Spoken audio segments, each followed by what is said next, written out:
आज के इस प्रोग्राम में हम नाड़ियों के संतुलन से अपने मन और शरीर का संतुलन करके कुंडलिनी शक्ति के जागरण का लाभ कैसे प्राप्त कर सकते हैं के बारे में जानने का प्रयास करेंगे।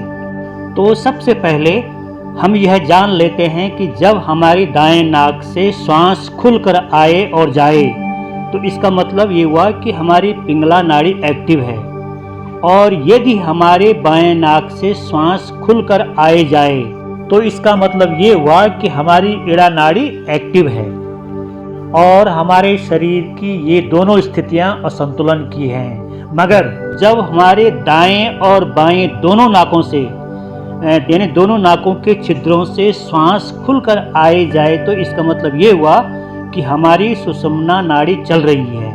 तो बस यही स्थिति होती है जब हम स्वयं मन और शरीर से संतुलित रहते हैं। दरअसल हमारा मस्तिष्क दो भागों में बंटा होता है, बायां और दायां। बायां मस्तिष्क मन से संबंधित और दायां मस्तिष्क शरीर से संबंधित होता है।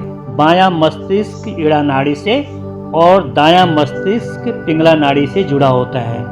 जब इड़ा नाड़ी एक्टिव होती है तो बायां मस्तिष्क भी एक्टिव हो जाता है, जिससे हमारा मन भी एक्टिव होता है।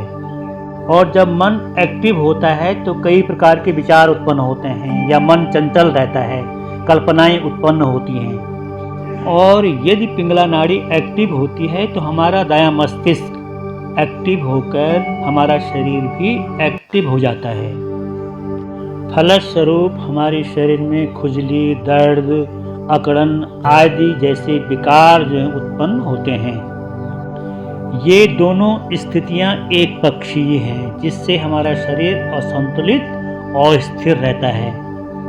इस स्थिति में अगर हम ध्यान में बैठते हैं और इड़ा नाड़ी एक्टिव रहती है तो हमारा मन अस्थिर चंचल बना रहेगा, विचार आएंगे, कल्पनाएं आएंगी। इसी प्रकार यदि ध्यान करते समय पिंगला नाड़ी एक्टिव रहती है तो उस स्थिति में हमारा शरीर अस्थिर रहने से कभी दर्द, कभी खुजली या सुन्नता की स्थिति उत्पन्न होती है। हमारा शरीर संतुलित कब होगा? जब हमारे शरीर में इड़ा और पिंगला नाड़ी एक साथ एक्टिव होते हैं, तो इसी को सुषुम्ना नाड़ी एक्टिव होना कहते हैं। जब दोनों नाक के छिद्रों से खुली श्वास आए और जाए तो हमारा मन और शरीर दोनों शांत रहेंगे।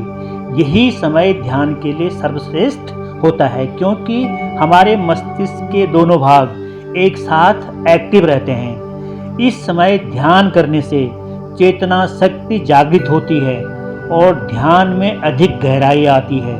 कुंडलिनी शक्ति का जागरण भी इसी स्थिति में होता है।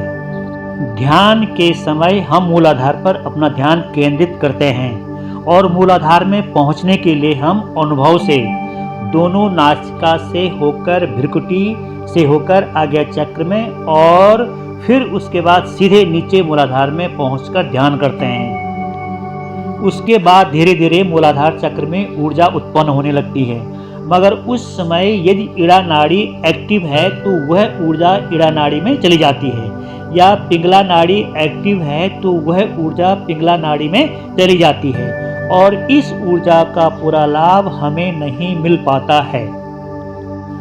मगर यदि सुषुम्ना नाड़ी एक्टिव है तो सुषुम्ना का द्वार खुला रहने से जागृत कुंडलिनी शक्ति की ऊर्जा उसमें प्रवेश करके ऊपर के चक्रों तक पहुंच जाती है। उस समय हमारा मन और शरीर दोनों शांत रहने से आनंद की अनुभूति होती है।